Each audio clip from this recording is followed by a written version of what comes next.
Ladies and gentlemen, good morning, good afternoon, and good evening, and wherever you are in the world, and whenever you are tuning into this video. My name is James Porcelly. I'm Bryan Thomas. And welcome to another very special edition of Ruthless Talk. We are several days away, ladies and gentlemen, several days away from one of the biggest pay-per-views in WWE's calendar year, the Royal Rumble. There's a lot of talk, there's a lot of buzz, and lots of to discuss since or going into that pay-per-view in the next couple of days. And speaking of the Royal Rumble, make sure you guys stay tuned, as this weekend is our second edition of the Ruthless Talk Roundtable. That is going to be a whole lot of fun. We're going to be talking the pay-per-view, the build-up, all of the matchups, and everything else as a whole. Some good conversation, some good debate, some old faces, some new faces will be back onto the platform. So make sure you guys stay tuned. Of course, it'll be on on our YouTube channel. Make sure you guys subscribe to our YouTube channel. Of course, it'll be on Spotify, Apple Podcasts, and wherever you get your podcasts from. But that is Saturday. And today there's a lot to discuss, as we are still on the road to the Royal Rumble, or as well on the road to WrestleMania. But before we get into WWE per se, let's talk a little bit about AEW, specifically from Dynamite last night. And of course, you know, there's still some buzz over there as well. AEW Revolution is coming up in just a couple of months. And, you know, a lot of interesting stuff is going on. I mean, of course, you got Sting's retirement tour. You've got the Young Bucks, who seems like that they are now going to be the opponents for Sting in his final match, of course, teaming with Darby Allin in the fray. You got Toni Storm, who's continuing to kill it, holding on to the women's championship. Deonna Purrazzo, who is now all elite, seems like she's going to be next in line for that women's championship. And then, of course, you had Samoa Joe and Hook in that main event. We kind of made fun of that and talked a little bit about that from last week. But we'll briefly go over that in just in this cold open here before we get into Monday Night Raw. So, but yeah, Brian, I mean, listen, in regards to AEW right now, and I'll start off honestly with Toni Storm, really, and then we'll just kind of briefly go through this. You know, Toni Storm, man, I mean, obviously, I mean, we all love Toni Storm. She continues to freaking kill it. I mean, the whole spiel that she did on commentary, Deonna Purrazzo, she's talking all this shit. She calls her out, you know, speaking the fact that she's going after her championship. And I forget what the line is off the top of my head. She's like, I would march down to that ring and I would freaking slap you in that box or something. It's just like, dude, she's just great. Her, as well as the butler, I'm also forgetting his name as well. It's just a really cool shtick, and she's just gelling into it really well. Again, nothing that's just outstanding. It was kind of the bare minimum, but everybody honestly is just doing their job very well, and Toni Storm is one of them. And Deonna Purrazzo, I mean, people will probably argue the statement like, oh, Deonna Purrazzo in a title match already. But guys, like, honestly, like, Deonna Purrazzo, she's this big signee, right? You just signed her.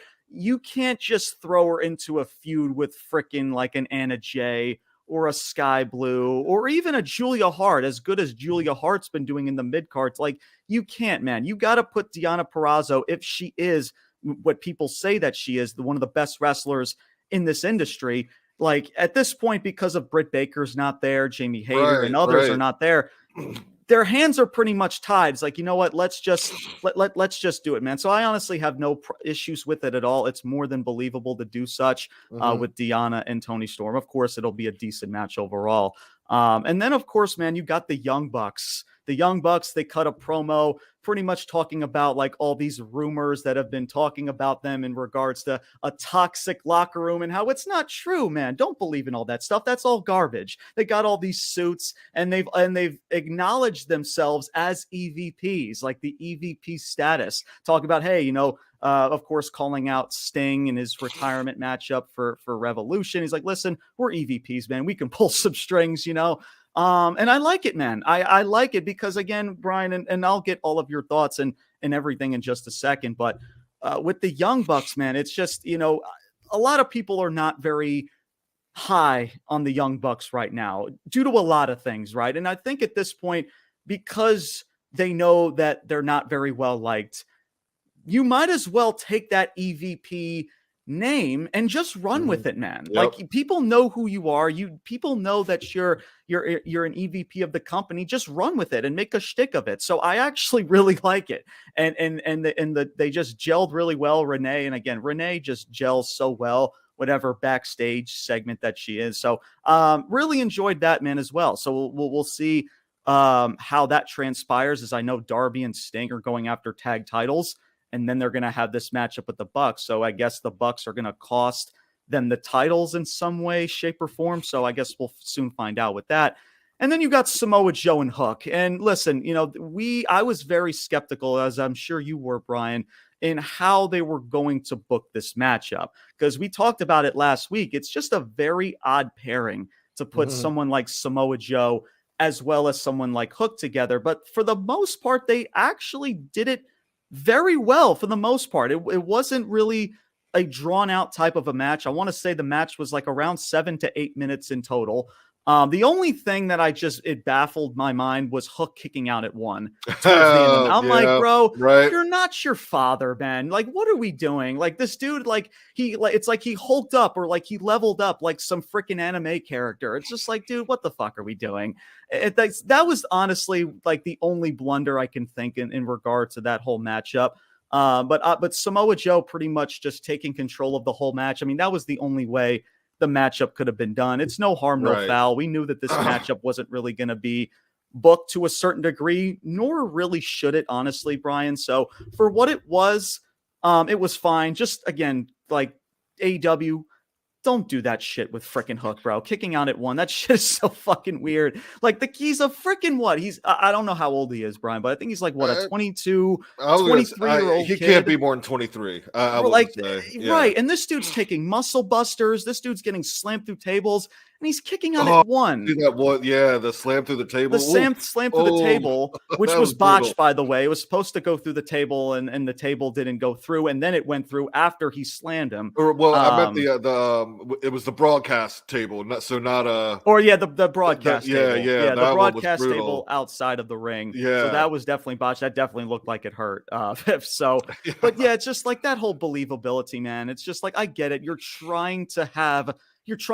Hook stay somewhat face, but guys, like Hook kicking out at 1 and like no selling a certain, like, come on, man. Like, that was a big freaking turnoff. I hate what they're doing with Hook in regards to that. And that's pretty much it, man. Then, of course, you got this triple threat, which I'll get to in just a second. I've spoken enough to start this show off. So, Brian, I'll let you have the floor, man. In regards to all that, man, your thoughts about, Toni Storm, this women's championship situation, the Young Bucks, as well as Samoa Joe and Hook in the main event, man. The floor is yours. I'll start with Purrazzo and Storm, man. I mean, dude, Storm is nailing it. I mean, everything she does. I mean, the entire time on commentary, her mannerisms, the way she talks, she's fucking being carried around by the butler guy. Like, everything about it, man. And that line, dude, that she had, man, I mean, I legit almost spit out my drink, and I had to rewind that shit like 3 times. Like, did she just say what I think she said? And fuck yeah, she did. I mean, it popped Renee and Purrazzo in the ring. It's just awesome, man. And I just love to see what she's doing right now. It's really good. Absolutely. And I don't know what's in her future, or what she has in mind for her character or her evolution. But man, I don't know. Maybe I've been sick the past few days, so I've just been watching wrestling like nonstop, all different kinds, right? What if, like, down the road, I could see her in like almost like a 3 Faces of Foley type thing, right? Where she has these characters that she nails all of them, man. I don't know if that's in their future. It was just a fucking idea, because she's doing so good. So yeah, I like that. I agree with you with Purrazzo, man. Just given the whole scope of the women's division there now, like, I mean, yes, Hart and Sky Blue are kind of, they're making progress, but they're not, a top star yet. Right. And yeah, like you said, Britt's not there. Who else? Jamie Hayter's not there. We've seen Saraya in and out of the title picture. So yeah, it's just and she's qualified. She's more than qualified to, to come in there and go after the title. So no harm, no foul with that. The Young Bucks, man. I see where where they're going, and like, I mean, there's no. That's kind of the way they have to go, and so I'm not shitting on that. And this is just a personal thing. I just don't think the story, nor the type of match. Sting has not wrestled, so he's not wrestling a singles match in his last match. It's going to be tag. We've determined that, and that's fine. And Sting, yes, at this point is limited to what he can do in the ring. And I'm not saying the Bucks are going to take care of him and make him look as good as possible. I just don't. The two styles just don't mesh well together. Like, I don't. No, I agree, that's just not the kind of match or at least you think of a typical Bucks match, and then where Sting's at in his career. Just who knows what kind of match they're going to put on. But just what I'm thinking. It's just not. It wouldn't be my preference, but here we are, and that looks like it's going to be, what it's going to be. Mm-hmm. And I'm telling you, man, listen to what they said, because they weren't just talking about, they kind of reference, Punk in that situation and the old guard, the toxic locker room, locker room, and the old guard of wrestlers, and they didn't put Sting in that category, but we got to get Sting out of here. You know who's coming up next, or at least at some point this year? Adam Copeland and Edge are going to form a tag team, I'm telling you, and the Bucks are going to be the one to essentially retire them, whether it's, somewhere early next year or however long this run goes. I bet you that's what's going to happen. And even in that, man, I just like... I don't know. I'm just not. I'm more of a fan of storytelling and wrestling and storytelling in the ring. And if you're going to do that with a Sting or even an Edge and Christian down the road, like I think a team like FTR, they're better storytellers. It's a better mesh in ring storytelling. Yeah. So that's my only drawback to it, man. Is just that I get the position that they're in. I think, Sting has spoken highly of the Young Bucks, so, and look, Sting, if you want to talk about good guys in the wrestling business, man, like, have you ever heard anybody, any wrestler, reporter, fan, like whatever, like, who has something bad to say about Sting, man? Like, the dude has been a pro for 40 fucking years. Mm-hmm. So, I mean, I'll give him the benefit of the doubt, and, I know they know what they're doing, and, they're going to put on the match they're going to do, and just the wrestling fan in me would prefer to see it go a different way. But, here we are. And lastly, the Samoa Joe Hook thing.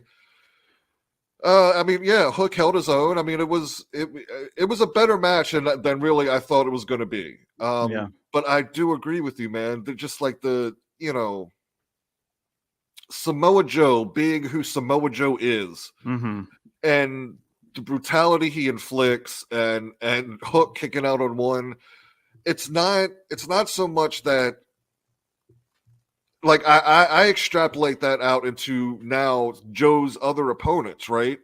You got this 23-year-old kid that's 165 pounds, ain't really done shit in the business, and that's not he's young. He's no shade, right? No shade. Yeah, he'll get there, maybe, hopefully. But I'm thinking like, okay, he wrestles Swerve next, or Hangman, or whoever it is. And, they're having the wrestling match, and Swerve can't kick out on one, or can't even kick out of the Muscle Buster. You know what I'm saying? You have it just. There's got to be a logic gap here. Right, you know what I'm saying? Right. Yeah, it's like you're facing a 23-year-old kid against a 40-plus-year-old grown-ass freaking man who is a beast. Who's a beast, bro. Beast, like, and the fact that this dude kicked out at one after, and this is after like a muscle buster. This is after the table spot, a lot of shit, a ton of shit in the match, and for him to just miraculously kick out at one. It's just like what the fuck are we doing? Yeah, I mean, look, Hook, Continue. he held his own. He looked good, and Absolutely. that's great. Mm-hmm. But like, what was it for? Like, what Right. was it for? Exactly. Yeah, Yeah. exactly. So I'll leave it at that. No, and fair. No, it's just really odd. And then of course, and I'll get to what happened after that main event in just a second, but just to kind of recap all that, man. I mean, yeah, Deonna in the women's title situation. I mean, yeah, there's honestly no other spot you can honestly put Yeah. Deonna right now to make her just be relevant right now in Right. AEW. And that's something that Tony Khan has, again, we've talked about it many times. That's just has not done a very good job with this women's division. And I mean, you can maybe make an argument to maybe somebody like a Thunder Rosa, putting her with Thunder Rosa maybe, but Thunder Rosa's playing the baby face right now, and now she's in a baby face character, so that really wouldn't gel at all. But maybe down the road, if you want to, go to that avenue at some point. But there's really no other road you can put Deonna other than with Toni Storm right now. And of course, that match will be at Revolution, and they'll do their thing. And just hopefully, the momentum in the stage continues to set for Deonna, because she is one of the best female wrestlers in the world. Like I haven't seen much of her. Sorry, man. Yeah. I haven't seen much of her, but that match last night, I mean, she looked really, really good, man. Yeah, she looked good in that match. I know she had a matchup against Red Velvet a couple days ago on Collision. So, and I mean, I put her in the same category with somebody like technical wrestling wise, like a Sasha Banks, right? And Asuka and Io Sky, all of these people, man, she's up there. She's a Jordan Grace over at TNA Impact as well. Like, she is all in that category as one of the best today, like just wrestling skills wise.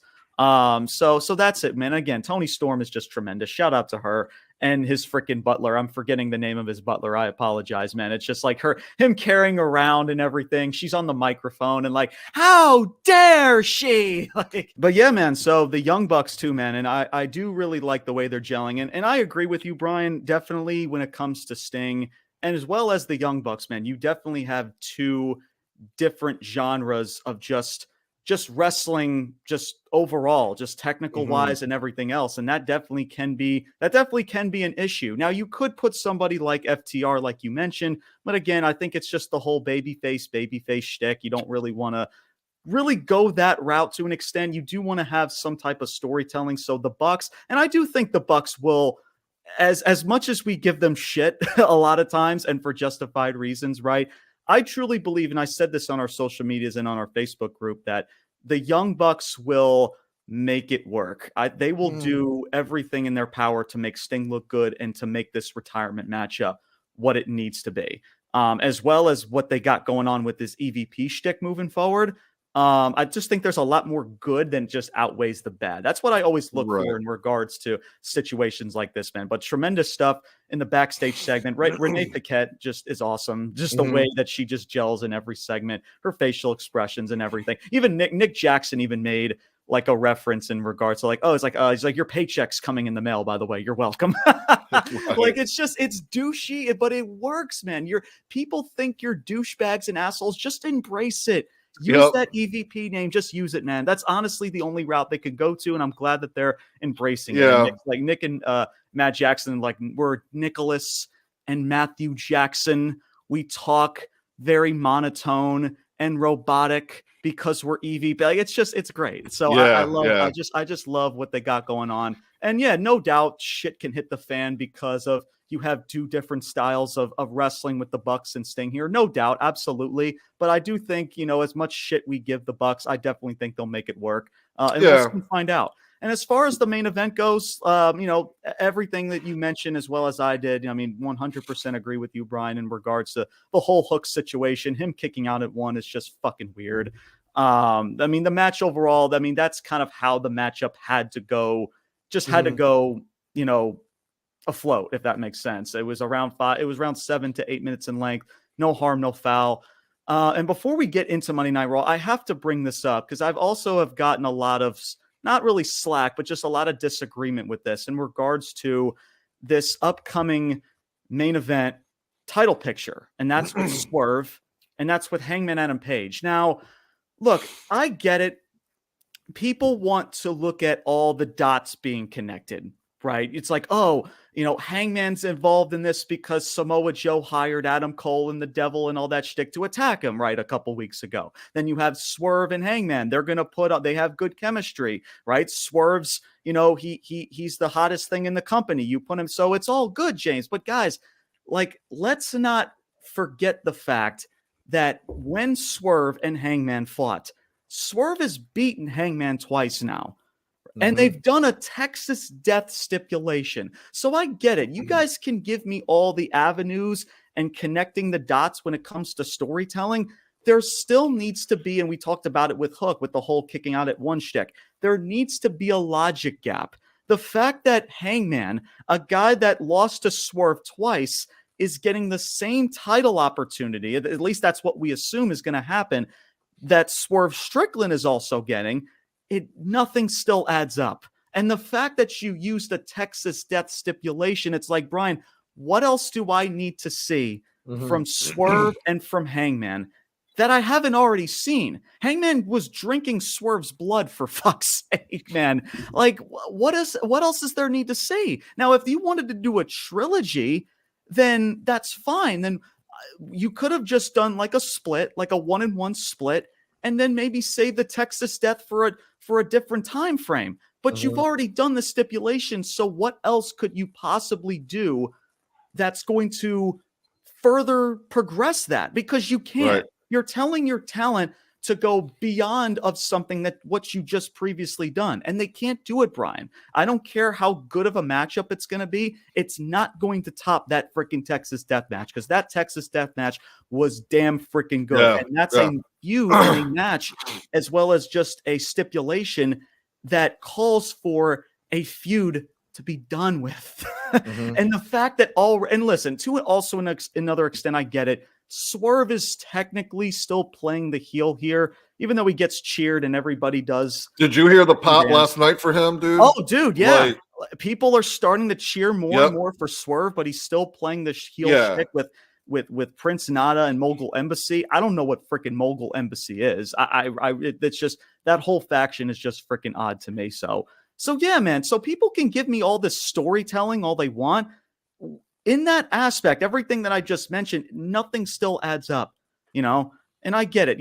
They need Hangman to be that baby face to play a part in this triple threat. But guys, if you're going to do Swerve and Samoa Joe, let's say, if that's your long-term plan, why are we wasting it in a triple threat? You know what I'm saying? Like, why not save that first visual of Swerve and Joe for a one-on-one matchup? It's just, I don't understand it. I get the whole connecting the dots and the storytelling. I get it. Trust me. But there still needs to be a logic gap with Hangman. How is Hangman getting the same opportunity that Swerve is when Swerve has beat him twice now over the last few months? So that's just where I'm at, man, in regards to it. So, and we know Samoa Joe is going to be a transitional champion. He's not really going to hold onto that title for much longer. The only reason why, Brian, they honestly did it was because of the fact with Adam Cole and MJF, is because, Tony Khan made a decision like, listen, I'm not going to have my main event title picture be a guy that's injured, that can't wrestle, and two, that's not even under contract, that's under contract negotiations. It just doesn't make business sense at all. Right. So I get why they did it, and Samoa Joe's not going to hold on to that title for probably no more than maybe 4 to 6 months in that time frame. But we shall soon find out, man. But yeah, Brian, before we get into Monday Night Raw, man, your thoughts in regards to that whole situation right now going on with the world title and this potential triple threat that's coming up. Yeah, I'm just not a fan of the triple threat thing here, especially, I mean, you got it over at WWE too. People are talking about Cody, Rock, and Roman. Like, no. Oh my God, that's a different story for a different day. But yeah, triple threat, like, look, Swerve is arguably your hottest star breakout. The momentum is behind him. The crowd loves him. Yeah, to me, this is easy. It's Joe and Swerve. Like, that's your title match. And like you said, Swerve has beat Hangman twice. And no shade to Hangman. Like, if you didn't have the forethought if you wanted to go this route, but like you said, Swerve's beat him twice. So if they have a third match, there's only two ways it can go. Either Paige loses for the third time, or now Paige finally beats Swerve, and then you kind of kill that momentum that Swerve's got. Like, exactly, it just doesn't. Yeah, doesn't it add just. up. And that's the Paige doesn't thing. need to be in this picture right now. He just Because doesn't. Hangman is going to take that pinfall. They're not going to have Swerve take the pinfall. Hangman will take the pinfall. It's just like so why even put Hangman in that situation? It just doesn't. Nothing just adds up. So if anything, I would have Hangman right now, at least in the interim, going after the shit. What do they call them? The Undisputed Kingdom. Undisputed Kingdom. Like, that's, I don't know where I see him fitting in right now, but yeah, you can do do a shtick to where, like, all right, before I get to the head of the snake, right, which is the world champion, now let me take out all the goons that took me out, like one by one. I got to take out Roderick Strong. I got to take out, freaking Michael Bennett and whatever the fuck his name is. And I got to take out freaking Wardlow. And then I got to take out Adam Cole. And then I'll get to Samoa Joe and build up some momentum. And the fact that you've taken out all these guys, right? And again, this is just from any time frame. This doesn't have to be now. This could be any other time frame, to where it makes sense and it doesn't also hinder Undisputed Kingdom and the momentum that they got going on with. And we assume that MJF is going to be back in AEW. There's also rumors about him being in the Royal Rumble. That's also a different story for a different day. I'd lose my shit if that was a surprise entrance. Holy shit! Like that. You talk about breaking the fucking internet. Oh my God. Oh my freaking God, man. That would, dude, if MJF, if he were to be in the Rumble, AEW is like fucking done. Like I'm talking like dude, I'm serious. Like they'll still be in business. You'll still they'll be around, but dude, like the mystique of AEW, oh dude, they're done. If they lose freaking MJF, oh my God. But that's a different story for a different day. But yes, but like it would make more sense for Hangman to first go after people like the Undisputed Kingdom, especially the fact that, freaking MJF is just not around. So you need that baby face. So why not just put Hangman with freaking Undisputed Kingdom right now? And if you want to add freaking, and it's weird what they're doing with people like Jay White and Bullet Club Gold and freaking the Acclaimed, right? The freaking Bullet Club Gold is like fucking faces, guys. Like, what are we doing? They won 6-man Ring of Honor tag titles. Jay White, guys, went from losing a world title match to losing the Continental Classic, and now the best, and now he's part of a 6-man freaking world tag title freaking reign. Oh, it's just like, golly, man. Anyway, there's too many goddamn belts, man. There's too many fucking belts with ROH and AEW as well. There's just so many fucking belts. But look, man, it's just so that's another different story for a different day. We'll see how that kind of gels in regards to that. And I'll make this last statement because I do want to get to WWE, and this is about the Young Bucks, because I know there's going to be a lot of talk about the Young Bucks coming out of this show. Who I see, honestly, Brian, the fact that the Bucks are embracing in this EVP shtick, would be really cool as well. You add Kenny Omega to the shtick as the, Omega and the Bucks, and they become sort of like this authority type of figure, right? It's like, hey, like, listen, we're EVPs. We could pull some strings. We can make these matches happen. Like, do that shit, man. Like, use that EVP name to your advantage for good storytelling, and put Kenny Omega a part of that. Because guess what? He's also an EVP, guys. So that would be honestly cool to see. And that would truly, because Kenny Omega, guys, and the Bucks as well, to a certain extent, because of their EVP name and because they haven't wanted to expose that to a degree. And I've said this from the beginning, it's truly hurt their booking, because as EVPs, they never truly knew how to book themselves. And because of that mystique in of itself has truly hurt them in the long run. But now you've embraced this name as an EVP. You add Kenny Omega with this shtick in the long run. Oh, dude, like that's something that could be truly, truly special and truly good if you make them that type of authority type of shtick. Maybe if you want to involve Tony Khan and backstage, that can get away from Tony Khan, doing outlandish things on freaking social media to get him in some type of good storytelling, right? So then again, this is just off the top of my head, man. So yes, there's a lot of potential in AEW, like we always say, but when it comes to Tony Khan and AEW, you guys know we can't trust it for the freaking slightest, but we'll see. We got Revolution coming up in a couple weeks. There's going to be more to talk about. That was just a little bit of stuff that we wanted to cover with, at least in regards to Dynamite, the flagship show. So we shall see, man. But let us get into WWE. Let's get into Monday Night Raw, because there's a lot to discuss with that. But let's start off, man, with Gunther. Gunther, who made his return just this past Monday night on Raw, and didn't really do a whole lot. He went out there, said a few words. I believe he also announced that he's going to be a part of the Royal Rumble match, which we already fucking knew that. And it led to a freaking Xavier Woods and Ludwig Kaiser match. And I'm just like, okay, listen, we like Gunther. We all like Gunther. But guys, you can't tell me with a straight face that we could have done more for Gunther's return. You know what I'm saying, Brian? And I've said this even last week. It just feels that WWE, and this is nothing negative. This is nothing bad at all that happened in the show. It just feels like that WWE is just in massive cruise control right now. Let's just get to the Rumble. Let's do all of these crazy spots and segments and shticks like that, and then we'll go from there. That's just what it feels like coming off of my television screen when I watch this. And that goes the same for Gunther. It's just like Ludwig Kaiser, guys. And everybody's high on Ludwig Kaiser right now, and rightfully so. But the fact that he is getting more of these segments, like these pull apart segments, these security segments, and more than Gunther is, who's your champion, who should be the main focal point of your show.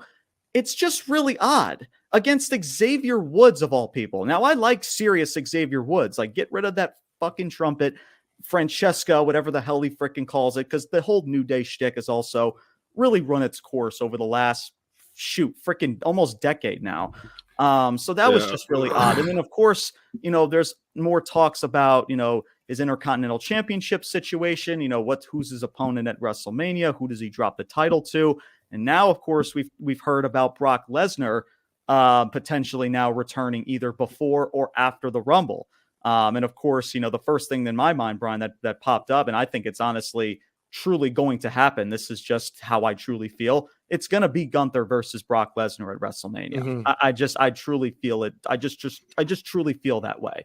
But we'll see in regards to it. Obviously Gunther needs to obviously retain. Brock Lesnar doesn't need an Intercontinental Championship, and Brock Lesnar's still going to be fucking Brock Lesnar. So it's going to happen, man. It can be great. So we shall soon find out. Before we get more into Monday Night Raw, Brian, your thoughts about Gunther, his return, being in the Royal Rumble, and a potential Lesnar match in the future, bro. The floor is yours, dude. Yeah, I don't know necessarily treat this as like a return for Gunther, as he was just gone for a couple weeks, so it's like Roman Reigns all over again. He goes right. away for a couple weeks. Oh, hey, I've made my miraculous return. So it's a return, but also not a return. Yeah, so I was fine with it, because I've been high on Kaiser really since coming out of not much after Mania last year. I really think the guy can be a star, and I think they're from now until the Rumble or until Mania, I think you're going to see more of Kaiser in those the one-on-one, or whether there's a split or something with Imperium or whatever happens, but he's kind of being elevated a little bit, which I like. But I'm with you, man. I think this is totally, it's going to be Brock and Gunther at Mania, and I know we'll get into it a little bit later, but especially if there's now one star that's not, I think this is going to happen regardless. But if there's a star that can't make Rumble, I think Lesnar's returning at Rumble, entering in there, and you're probably going to get another Gunther Lesnar moment in the Rumble, which I hope. But yeah, I think that's where this is headed to, is Lesnar Gunther at Mania. Absolutely. And how that goes down, man, that'll be interesting, man, because on the one hand, it's like, how much longer can Gunther really hold on to the IC title, and you're just going to keep him there? rather than at some point he's got to be challenging for, the world title. World title. Yeah, so that'll be interesting how that's booked. But yeah, I think that's where it's headed to, man. And holy shit, those two guys in the ring, man. It's dude, man, that's good shit. It's good shit, pal. It will be, yeah, absolutely. But yeah, no, it definitely in regards to Gunther and the whole world title situation, because we assume at some point where it's probably going to be after WrestleMania at this point, to where Gunther is going to take his take that momentum, that steam, and go straight for the world title. Right. And I've talked about this too, man, about, regards of who should be dropping this Intercontinental Championship, or who should Gunther be dropping this Intercontinental Championship too. And there's people like a Chad Gable still, and I like Chad Gable, but I don't know, man, the fact that he's already lost it 2 to 3 times, it's just, I mean, maybe if you want to revisit that, I can maybe give it a chance. And I like Chad Gable. It's more than believable. But I've always stated this, man, and I don't know, and we've seen it a lot of times with NXT talent when after WrestleMania, man, freaking Dragunov, dude. Ilya Dragunov is a guy that is more than believable to take that freaking title from him. But obviously you have to do it in a way to where it doesn't feel forced to just jump him straight to the Intercontinental Championship picture. But everything is there, man. Like the believability, the story that you can tell from NXT UK just a couple years ago. Freaking Dragunov was the guy to defeat when he was Walter at the time, freaking Gunther, for that NXT UK championship that he also held for hundreds upon hundreds of freaking days. So it's more than believable, man, to do such. So Dragunov, honestly, Brian, is my number one option. Is it going to happen? He probably would be mine too. As far as like storytelling wise, absolutely. Absolutely, for sure. And of course, Chad Gable, if they still want to go the route of Chad Gable, that's great too. But I'm telling you, man, Dragunov to really create a star, right? Because that's what the main goal of this is. Yeah, it should be for whoever drops this title. It's like if you were giving this title, or if you're having Gunther drop this title to this specific person, you are telling us, the fans, that this dude is going to be the next big star because he just dethroned Gunther, one of the longest reigning Intercontinental champion ever. So, and who better than Dragunov, man? A guy who is getting better and better in that freaking wrestling ring. He's in the prime of his career. Like he's coming. I mean, and of course, he has the history with Gunther, Walter. Absolutely. But it doesn't help, of course, the fact that he's also right now the NXT champion. I mean, does he drop the title at the next big takeover event or whatever event NXT is going to have before, maybe, dare I say, WrestleMania, or hell, maybe freaking for Royal Rumble weekend or whatever other event that NXT has coming up? Who freaking knows? But man, Dragunov, man, is just so freaking good. And I think that this dude has more than earned, not just deserved. I hate using the word deserved, Brian. You know that. He has more than earned that right because of how good he is, how believable he is, and just how just amplified this motherfucker is. Even with his height and even with his build, this dude is more than believable to just match that same physicality with Gunther, and we've seen it in the past too. So that's honestly my number one option. Is it going to happen? Probably not. It'll probably be someone like maybe like a Chad Gable still, or I don't know. Jey Uso's name's been thrown around. I would not give the title to freaking Jey Uso. That's no shade to Jey Uso. Jey Uso's been doing a tremendous job as a babyface. He's been getting really good steam as of late. Hopefully if they're going to do Gunther and Jey Uso in the future, and I think it's honestly evident, Brian, that Jey Uso and Gunther, and they've kind of teased that Jey Uso was in a backstage segment with Ludwig Kaiser. It's going to happen at some point, whether that's on Raw or on a big pay-per-view, maybe for Elimination Chamber, Royal Rumble, WrestleMania. Who the hell knows? But we'll see, man. We shall see. But Gunther, man, it definitely is good to see him back overall. I just wish that we could have just done more for this guy. The guy is he's the biggest focal point of your show.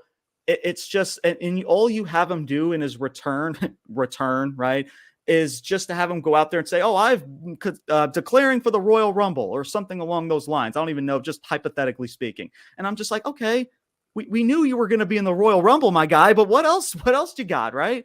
So I don't know. That's just all it is, man. It's good to see Gunther. I just wish we could have just done more for his quote unquote return or whatever. But let's move on, man. In regards to this next segment, our next topic for Monday Night Raw is with the ladies, and that is with Rhea Ripley as she cut a promo in the middle of the ring, and she was interrupted by the Mon, Becky Lynch herself. Becky Lynch comes out. They have a nice little back and forth promo segment about Becky Lynch, the Royal Rumble, and how she's painted her target straight towards Rhea Ripley. Like, she's made her statement clear. Like, if I win that Royal Rumble, I'm coming after you, and I'm coming after that women's championship. He's like, listen, I think that you're better than me, but I need to believe in myself that you're not. And it's kind of weird timing, Brian, I will say, because not too long ago, she just lost a really big matchup against Nia Jax. So this was definitely very interesting timing to do all of this. But when I've said it for months now, man, like, I'm telling you, they've planted the seeds already. We knew that this was going to happen. And here it is, man, tenfold. And they're not even waiting for the Royal Rumble, man. They did that little visual. They gave you that visual in the middle of the ring with Rhea Ripley and Becky Lynch. And I truly believe it's going to happen. Whether if Nia Jax, like you've mentioned, Brian, before, like if Nia Jax is involved or not, Becky Lynch and Rhea Ripley competing for that women's championship is evident. It's definitely evident to its whole. And the most unfortunate thing is this, Brian, and I'll send this off to you. And I said this last week. It's just, Nia Jax and Rhea, could it be fun? Yeah. And honestly, Nia Jax has done a decent job since she's come back for the most part. Has she been great? No. But has she done what she's needed to do? Yeah, absolutely. But man, it's just with Rhea and Judgment Day, and she's still part of a heel faction. She's getting cheered when she's supposed to be playing the heel persona. It's like 1 week she's playing the role as a baby face. 1 week she's back in the role as a heel. So a lot of lines are just blurred. But now with Becky, at least there's, if it's a one-on-one matchup, it's just like, okay, Rhea's the defined freaking heel and Becky Lynch is the defined babyface.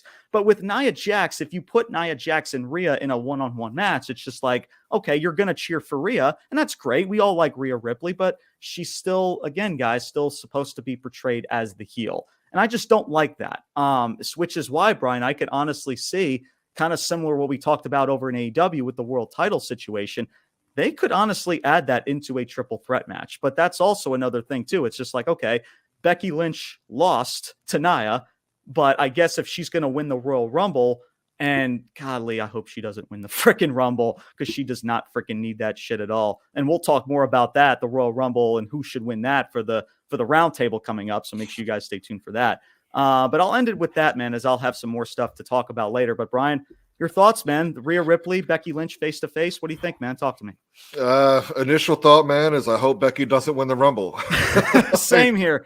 Yeah. Same here, I just don't want to see it, man. But yeah, I firmly believe this is, you could have it the one-on-one, but with, the recent, Jax beating Becky recently. We'll see what happens at the Rumble. It's going to be a triple threat, man, and I fucking hate it. Yeah. Look, people can say whatever they want about Nia Jax, man, and maybe she's earned some of it, maybe she hasn't. But you take that one incident out, with Becky Lynch, if that never happened, nobody's talking about Nia Jax in the light they do now. It's solely because she broke her nose and then went on to, for the championship in that moment, and how just in that time, that accident and what happened afterwards.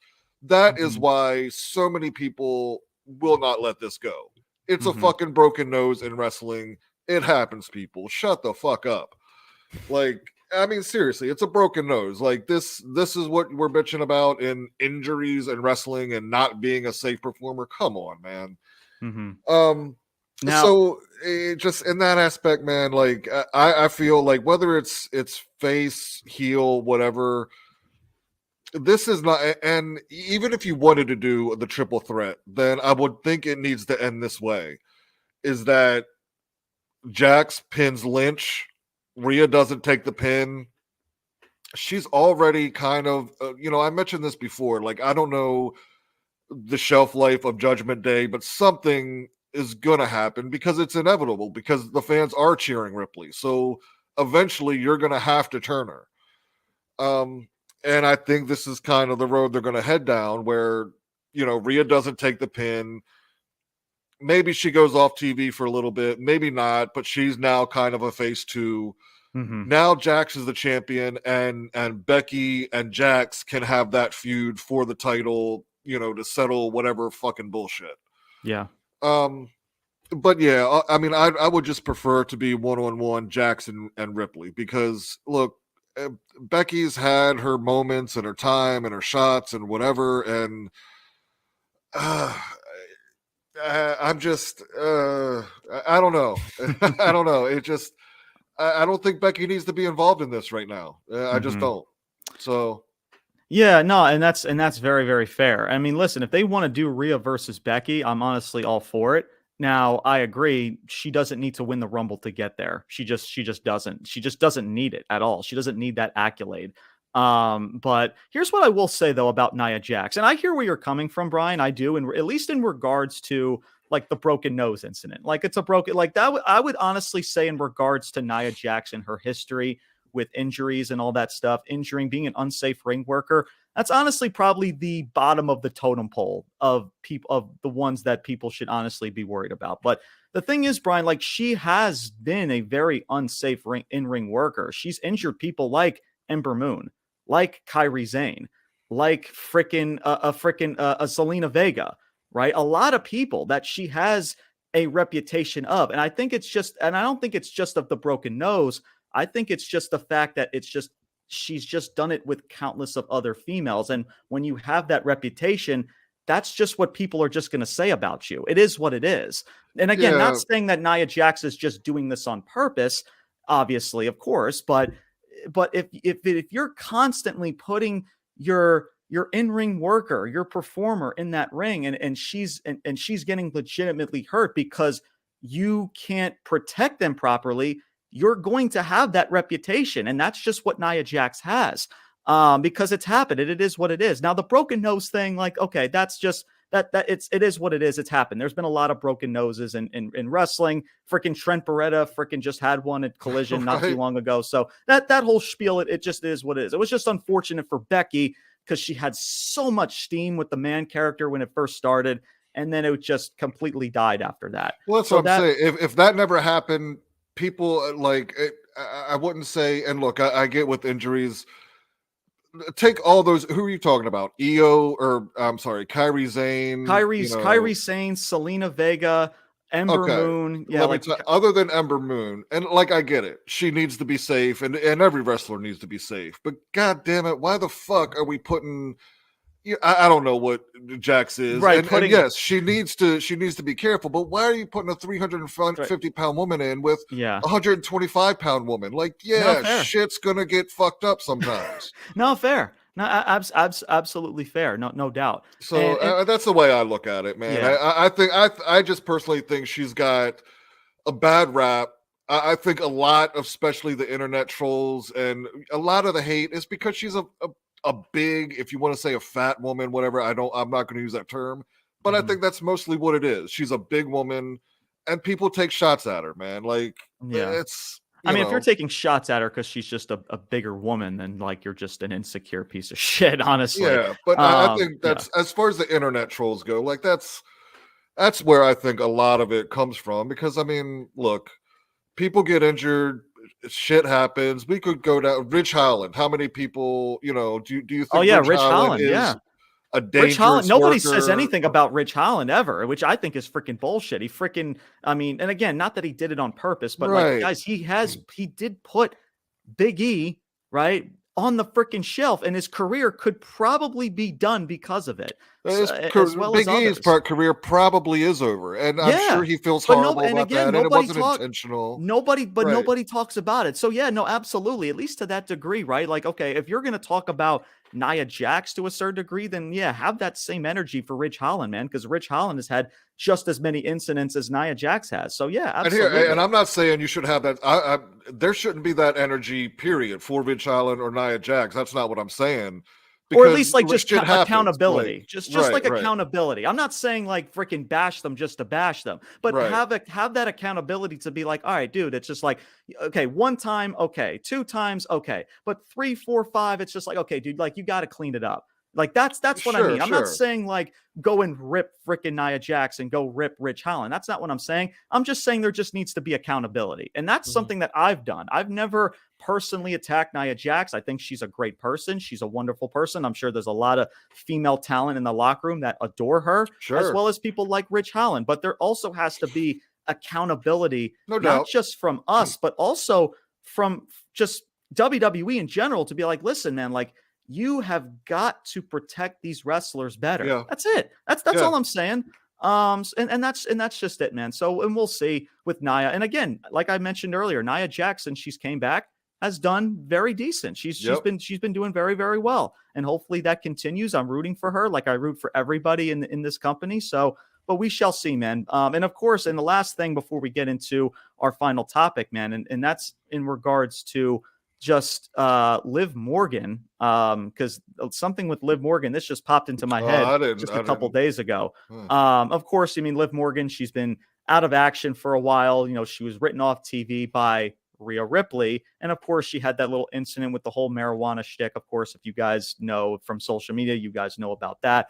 But yeah, man, in regards to like down the road, just thinking down the road ahead, I mean, Liv Morgan, dare I say, in a feud with frickin' Rhea Ripley, because Brian, there's history there. She wrote her off of TV. That could be maybe at SummerSlam or whenever Liv Morgan is able to come back. And I'm not saying technically take the title away from her. Who knows when Rhea Ripley's going to drop this championship? But man, Liv Morgan and Rhea Ripley with that story that you can build off of when she comes back, maybe for SummerSlam of this coming. Oh, dude. I mean, come on, man. So of course, because I was first thinking, like, you know what, Liv Morgan, because I know Liv Morgan has been named about potentially winning the Royal Rumble, as well as Bayley and others, and we'll talk about that for this weekend. But man, if you want to do Becky and if you want to do Rhea, and maybe to an extent add Nia Jax, I don't know, but Becky and Rhea, those two, I am fully on board with that. And maybe if you want to, you know, think long term as well, Liv and Rhea Ripley, like that's something that, again, a story that you can take from previous history and you can really gel. Of course, they were tag team partners. And again, you could just make it fun, man. And Liv Morgan is another wrestler or female talent that just gets a really bad rap as of late too. Not that, you know, that she's done anything bad, of course, or whatever, but it's just the talent overall. Like I truly feel like Liv Morgan brings a lot to the table than what people give credit to her. So we'll see, man, in regards to that. Like, I would love to see that with Liv Morgan. It's more than believable. Obviously, with Ripley, who takes that title from Rhea Ripley? Who freaking knows? I mean, does it happen at Mania? I'm not sure.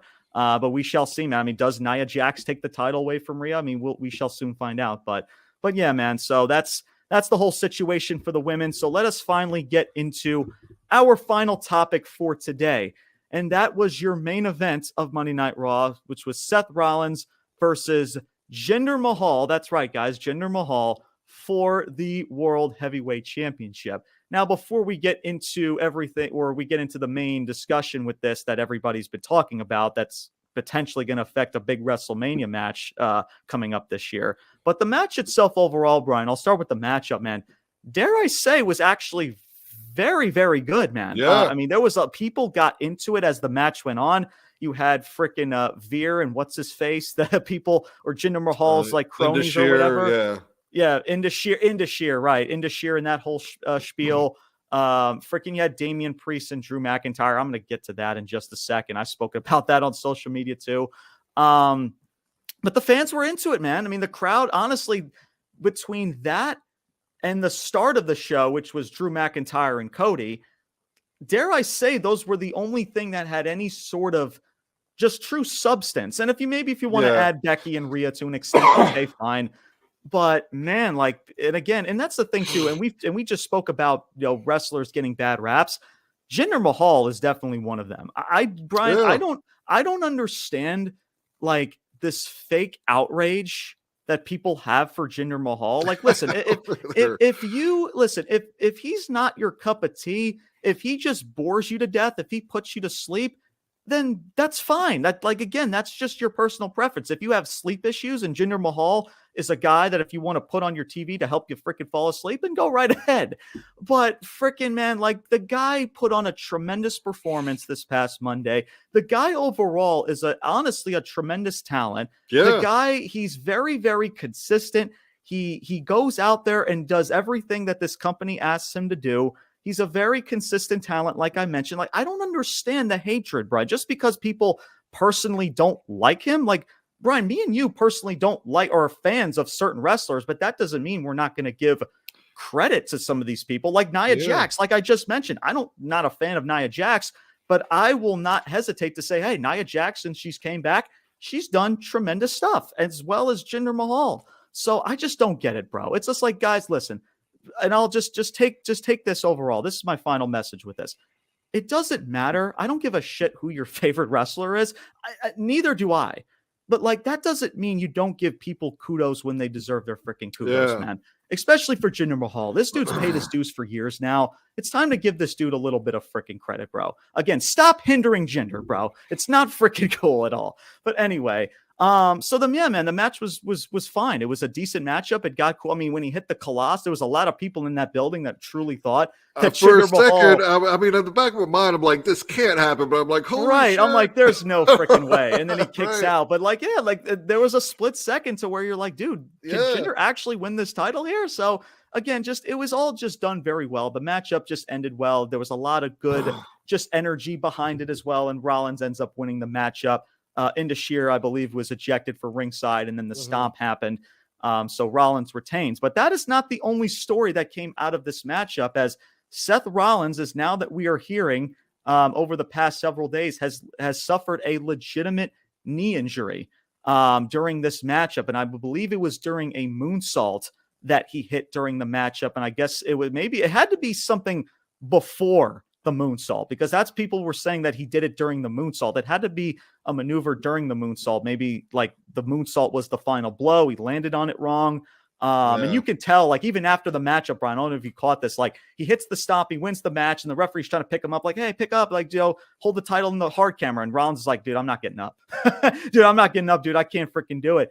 You can tell, and it was just really weird. It's just like, you wouldn't think that would be a work, because it's like, that wouldn't be a weird spot to sell a knee injury. So I knew right away, Brian, I'm like, this doesn't look good, man, at all. So that was the first thing that came to mind. And now we're hearing it's a legit injury now. So, and that's for WrestleMania, man, as well as we've spoken about with him, and as well as Punk for the Royal Rumble too. Like this can change a lot of things, and this could be a massive blow if this injury is serious and Rollins is out for a long period of time. So I'll speak more about it, but Brian, man, I'd love to get your thoughts, man. Your thoughts on the main event and this injury that Seth Rollins has suffered during this matchup, man. The floor is yours. I mean, man, I don't know if I can put it into words. That match, look, I mean, is it an all-time classic? No, but it was a damn solid match. Absolutely. And like, look, man, maybe it's helped along because of Tony Khan's bullshit on the internet, but like, right. That's what we want in wrestling, man. If you can close a show like that, even when as a wrestling fan, like, we know, like, Jinder can't win here, right? He after all this, like, Rollins loses to Jinder on a Raw, like, that's not going to happen. But god damn, the storytelling and the drama was so good that you get lost in it for a second. Like, that's what you're supposed to try to create, man. And they did it well. Mm-hmm. Absolutely. So yeah, and even like, I kind of knew, like, even when he hit that curb stomp, it was like, because Jinder was on a kind of a little roll there, and then like you could see like Rollins limping around, and then he just kind of hits the curbs. It just happened so quickly. I was like, Yeah.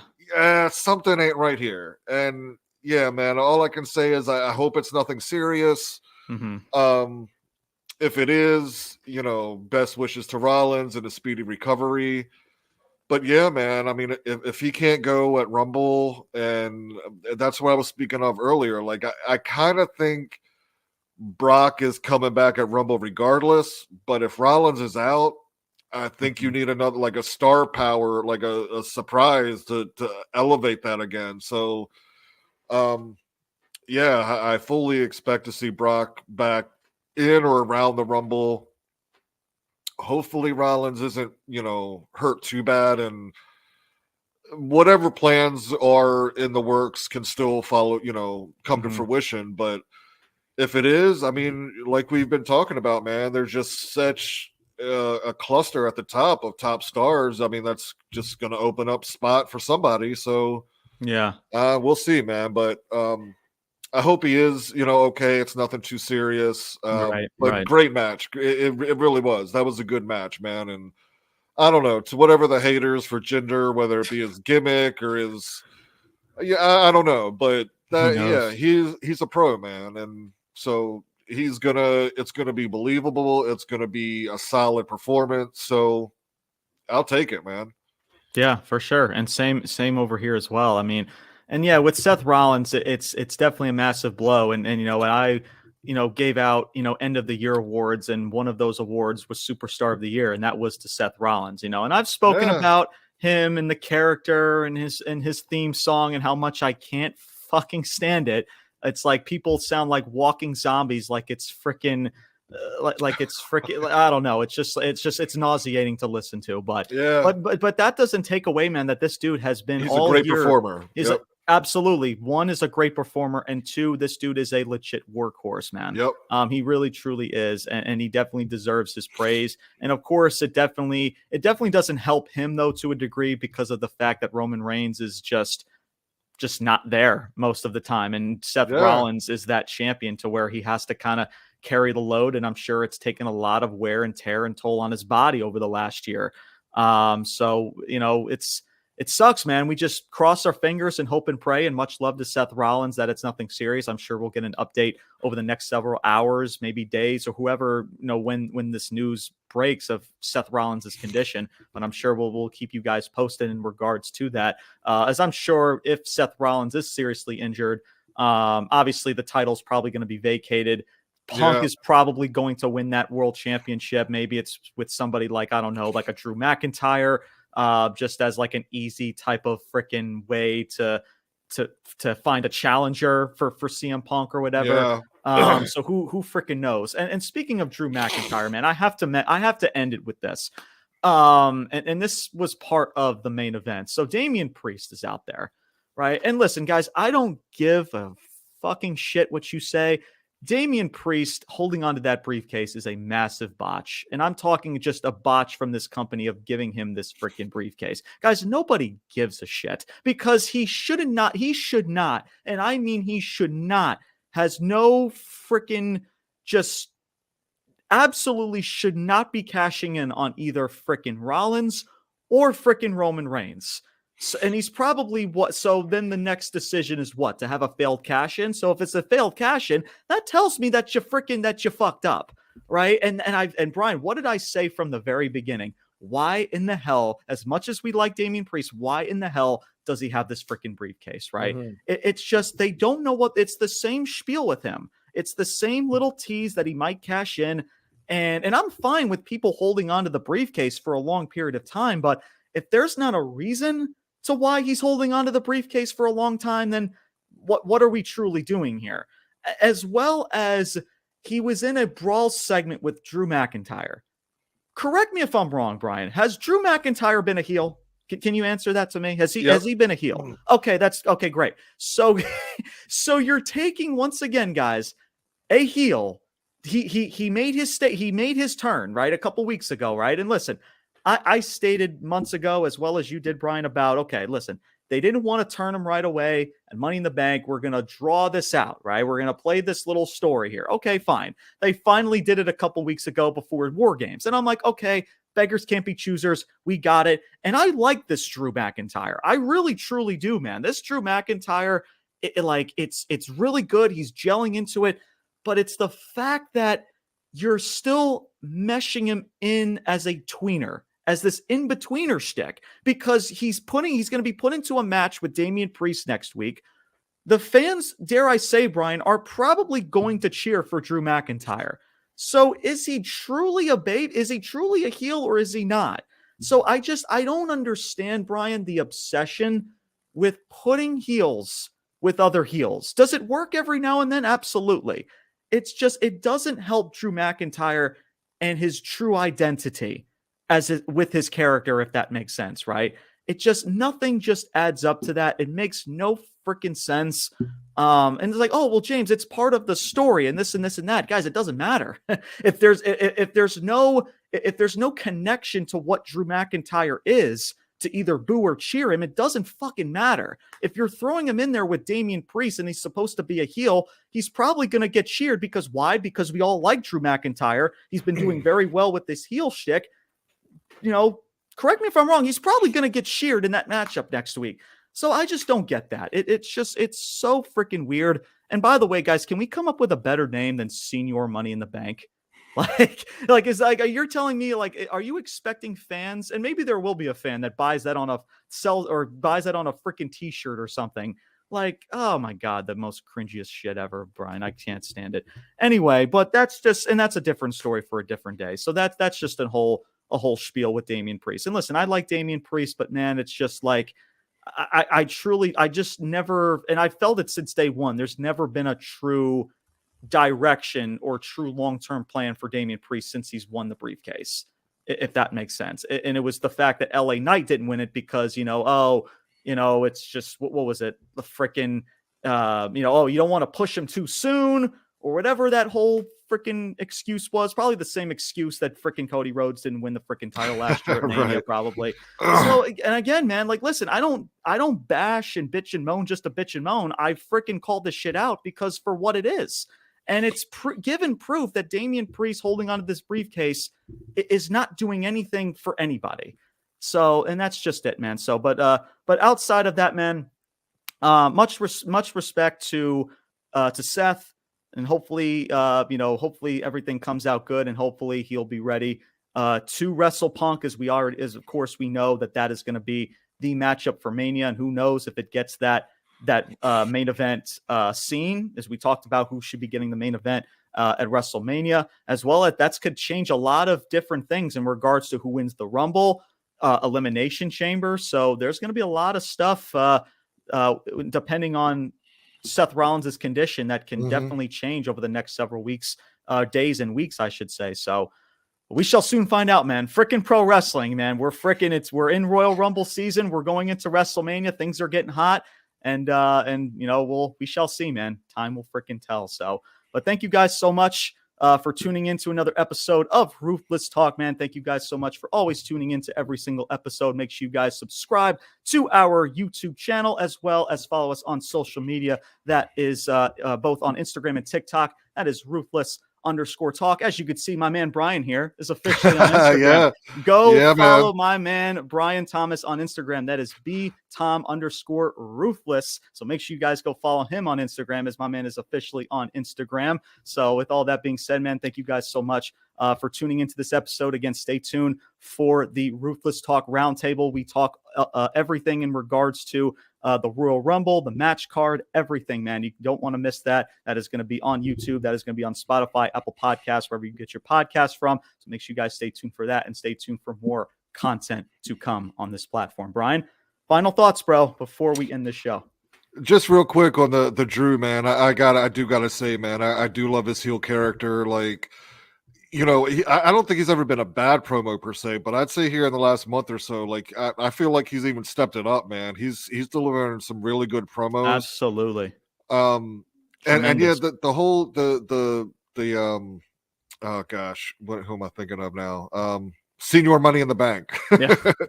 I don't know what's going to go on with the briefcase, but like I think we're in the process right now of him and Rhea by or at Mania. They're going to be face or making that turn. Like I just We'll and the match coming up, as far as like who's going to get booed there. If R-Truth comes out with Priest and is in or around involved, they're going to be cheering. I think that's the way that Drew's going to get the heel heat is if Truth is out there. Yeah. Which I think is I think that's what they're doing, man. I mean, yeah, that could be. Yeah. R-Truth, much love to R-Truth, by the way. But shout out to R-Truth. Right, as much, and I've stated last week, as much as how weird it is with the whole Judgment Day and just their identity as a whole, as a faction. And yeah, you could be right. The fact that this faction could possibly be splitting up in the near future, which would kind of make sense of why R-Truth is in the position that he is in. More than just being the comedy shtick of this whole spiel, but yeah, man, much love to R-Truth. That dude is honestly, man, he was a big, I remember when he was part of that, what was it? The 24/7 championship before it became a clusterfuck. But it was actually at the start of it, was entertaining. It was all right. With him and Drake Maverick, dude, like freaking, it was fun as shit. And then it became into a circus. It was just people chasing you after each other, and it was just a fucking mess and a freaking just hot garbage. But yeah, man. But yeah, we'll see in regards to that, man. Of course, we talked about it last week, and we'll talk more about it in the next following episodes moving forward. But once again, man, thank you guys so much for tuning into this episode. Again, stay tuned for our Ruthless Talk Roundtable coming up this Saturday, and of course, stay tuned for more professional wrestling chaos to come. And that is going to do it for today's episode, everybody. My name is James Porcelly. I'm Bryan Thomas. And until next time, and there will be a next time, your boys are signing off saying salutes. Peace out. And take care, everybody. Peace. Personality, the cult of personality, the cult of personality.